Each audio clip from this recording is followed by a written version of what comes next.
Hello po sa inyong lahat. Ako po'y nagbabalik. So ngayon po ay dumating ang aking order na battery sa Shopee. So ito pong cellphone na to ay hindi na gumagana. So sayang naman kapag itatapon ko. My daughter usually used to play this phone. Paboritong libangan nito. So ngayon ay papalitan ko ang battery nito. So let's do it.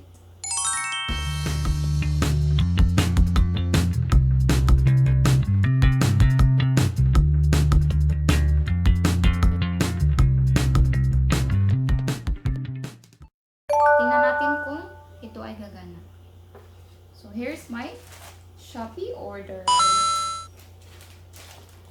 So, I'm just gonna open this one.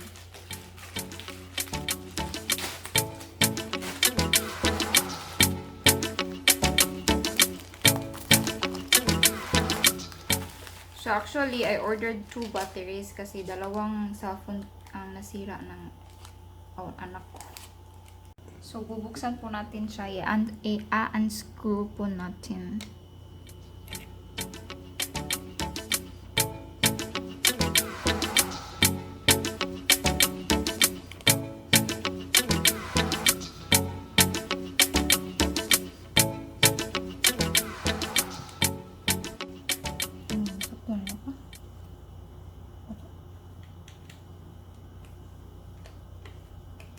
Okay, so tangtang natin to.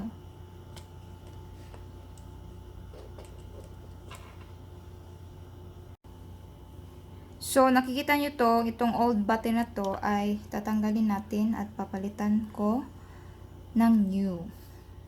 Hindi siya madaling matanggal, so gagamitin ko to to push it out.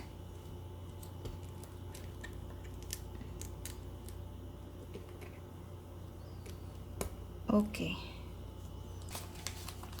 Gonna transfer it this here.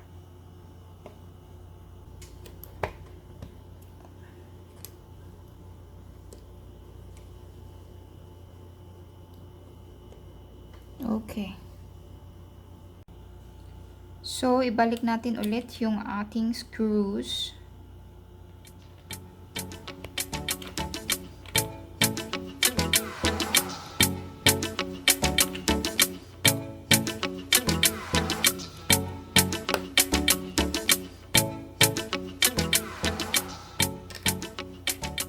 That's it.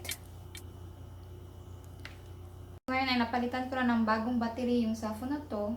So, this one is the old battery. I'll just laban. So, I'm just gonna try it on. Gagana kaya? Yehey! I did it.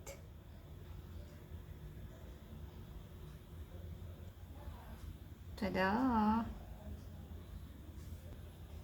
Type ko tong favorite character ng anak ko. Ayan. May paglilibangan na siya ulit.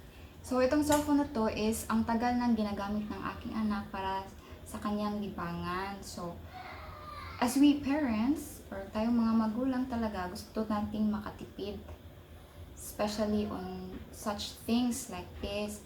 So, kung pwede naman nating ayusin, kung may sirang battery or ganon, pwede naman tayong makatipid. So, kung gusto natin makatipid, so kung pwede namang ayusin, why not, diba?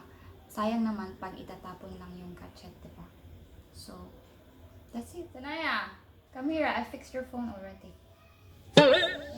Tada! What are you gonna say? Thank you, Mama. What's the flag? That's that tree. Just an 80. Is that Roblox na?